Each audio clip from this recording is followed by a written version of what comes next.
आकाशी चंद्र चांदण्या तोडून मी काढल्या,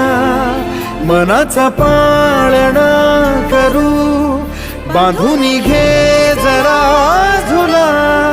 डोळ्यात तूच साजणी, सुखाचा स्पर्श तू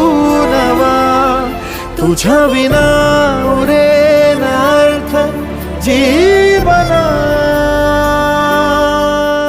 उजळे तुझ्या हसूने कणकण, अन चंद्र हे हातीचे काकण.